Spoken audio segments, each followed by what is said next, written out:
सास, माँ, बहू और बेटी। नहीं नहीं, ये कहानी इन सारे के सारे रिश्तों की नहीं, बल्कि दो रिश्तों में ही सभी रिश्तों के होने की है। अरे बहू, मेरे और तेरे ससुर जी की रोटी मत बनाना, मैं बना लूंगी, दिन तक ठंडी हो जाती है। बहू जो की एक वर्किंग लेडी थी। नहीं नहीं माँ जी, मैं अच्छे से कपड़े में लपेट देती हूँ ना, आप क्यों मेहनत करेंगी, माइक्रोवेव में गर्म कर लेना। अरे नहीं बहू, मेहनत मत कर, वैसे भी ऑफिस में कम मेहनत होती है क्या, जा रहने दे। लेकिन बहू मानती नहीं, वो सास ससुर की रोटी बना कर ही जाती है। दोपहर में खाने के वक्त ससुर जी कहते हैं, अरे बहू को रोटी बनाने के लिए क्यों मना कर दिया, क्या हो गया, ठंडा ही तो खाते आए हम लोग हमेशा से।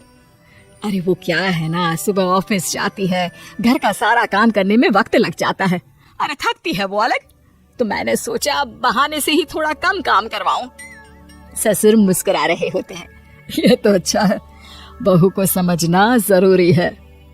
वक्त बीत रहा था, घर में सब खुश थे कि एक दिन, माँ जी आप शाम को थोड़ा टहलने निकला करें, घर पर रह रहकर हड्डियां जाम होती है, पापा को भी ले जाया करिए, मैं वक्त पर तो आ जाती हूँ। बहू ठीक 5 बजे ऑफिस से घर आ जाती है, फिर चाय नाश्ता बनाकर सास ससुर के साथ बैठती, उन लोगों को सारा दिन का हाल बताती। रात को पति घर आता है, क्या बात है बेटा, ऑफिस से आकर कभी हम लोगों के साथ भी बैठा कर।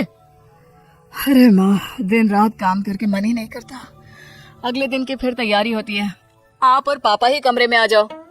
इससे अच्छी तो बहू है, कितना भी थकी रहे, घर आकर हम लोगों के लिए चाय नाश्ता बनाना, फिर बातें करना। बहू ना होती तो हम बुढ़ा बुढ़िया तो बैठे ही रह जाते। सास और ससुर अब बहू के कहने पर शाम की सैर पर निकलने लगते हैं। सास की कई सहेलियां बनती है तो ससुर को भी कुछ बुजुर्ग लोगों का ग्रुप मिल जाता है।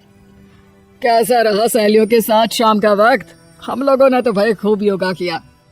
अरे हम लोगों को गप्पों से फुर्सत ही नहीं होती। वैसे मिसेस मल्होत्रा आज बहू के बारे में कुछ बोल रही थी। तभी वहाँ ऑफिस से बहू आ जाती है जो जींस और टॉप में होती है। क्या बात है माँ, क्या कह रही थी आपकी सहेली आपकी बहू के लिए? सास इस बार बहू को कुछ अलग तरीके से देखती है और उल्टा सवाल ही दाग देती है। क्या कह रही थी वो हटा, ये बता, तेरे ऑफिस में तो मर्द भी काम करते होंगे ना? बहू जो अब तक मजाक कर रही थी वो सीरियस हो जाती है। मर्द होंगे नहीं माँ जी, मर्द ही ज्यादा है, हम 5 ही लड़कियां हैं ऑफिस में। अरे तो अच्छा लगता है क्या ऐसे कपड़े पहनती हो? कल से तुम लोग साड़ी पहनकर ऑफिस जाना, और हाँ, शाम का नाश्ता थोड़ा जल्दी बनाया करो, नाश्ता बनाकर बाद में ही ऑफिस के कपड़े चेंज करने जाना। बहू को समझ में नहीं आता कि सास को हो क्या गया है, लेकिन वो कुछ नहीं कहती, सीधे किचन में जाकर चाय नाश्ता बनाती है और सास ससुर को दे देती है। अगले रोज बहू ऑफिस के लिए तैयार होती है तो खूब सुंदर सी साड़ी पहनती है और ऑफिस के लिए निकलने से पहले सास और ससुर की पैर छूती है और निकल जाती है। क्या बात है, आज मेधा के ऑफिस में लग रहा है कोई फंक्शन है। अच्छा, पता नहीं, मुझे तो बताया नहीं, वैसे तो सारी बात करती रहती है। अरे देखा नहीं कैसे साड़ी पहनकर जा रही थी? अरे वो तो मैंने ही बोला है उसे। अरे अच्छा लगता है क्या रोज रोज ऐसे सूट या जींस में जाना? बहू हो, बहू बनकर रहो, और आप भी ना मेधा मेधा मत किया करिए, बहू बोला करिए, सर पर चढ़ जाएगी तो दिक्कत हो जाएगी।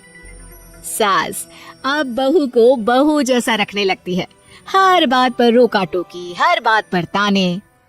क्या बात है, आजकल लेट आ रही हो ऑफिस से?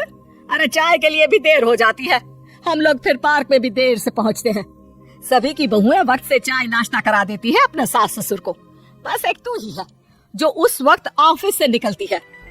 माँ जी, वो एक रास्ता पुलिस वालों ने न जाने क्यों बंद कर रखा है, जिसके कारण ट्रैफिक ज्यादा हो जाता है। मैं कोशिश करूंगी कल वक्त से पहले निकल जाऊं। ससुर देख रहे होते हैं कि बहू अब परेशान सी रहने लगी है। एक रोज, मेधा, बेटी मेधा। जी पिताजी। बेटा देख जरा कौन सी टी शर्ट अच्छी लग रही है। वो क्या है ना, शाम को सब बदल बदल कर टी शर्ट पहनता है, मैं भी सोच रहा हूँ कि आज कुछ अच्छा सा पहन कर जाऊं। हाँ पिताजी, ये सही है, ये लाल वाली ना बहुत जचेगी आप पर, मेरे पापा पर भी डार्क रंग बहुत जचता है। क्या चल रहा है? अरे ससुर के सामने घूंघट तो छोड़ो, ऊपर से रंग बताया जा रहा है टी शर्ट का। अरे बहू, कोई संस्कार दिए नहीं है क्या तेरी माँ ने? बहू इस बार बहुत निराश हो जाती है, वो वहाँ से तुरंत अपने कमरे में चली जाती है।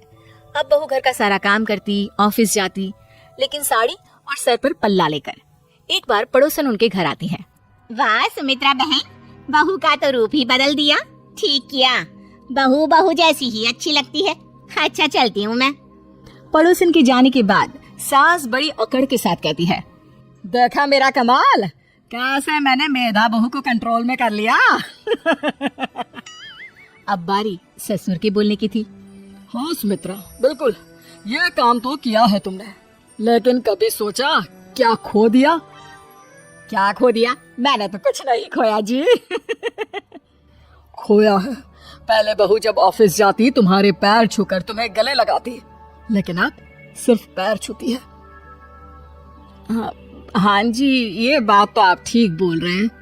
पहले घंटों हम लोगों से बात करती, कमरे में ना जाती, ऑफिस से आते ही खुद की चाय, खाना, नाश्ता सब हम लोगों के साथ करती, सारी बात बताती। लेकिन क्या तुम्हें पता है, बहू की तबीयत खराब चल रही है, वो माँ बनने वाली है। ये बात मुझे बेटे ने बताई कि तुम्हें बता दूं। अब सास की आंख में आंसू थे। वो समझ गई थी कि लोगों के कहने में आकर उसने क्या खो दिया। शाम को बहू घर आती है तो माँ किचन में पकोड़े तल रही होती है। अरे माँ जी, आप रहने दीजिए ना, मैं आ तो रही थी। अरे नहीं, जा तू चेंज कर ले, मैं नाश्ता और चाय टेबल पर ही लगा रही हूँ मेधा। सास के मुंह से अपना नाम सुनकर बहू को बहुत अच्छा लगता है। माँ जी, कोई गलती हो गई है क्या? मेरे होते हुए आप काम करे, ये ठीक नहीं है। संस्कारी और समझदार बहू सास को माँ समझती है, लेकिन सास की बेवकूफी उसे सास ही बनाकर रखती है। बहू, मुझे भी थोड़े संस्कार और समझदार बनने का मौका दे, जिससे मैं भी बहू नहीं बेटी को देखूं तुझ में। और हाँ, मेरा होने वाला पोता क्या कहेगा कि दादी ने तो मेरी माँ को बहुत परेशान किया।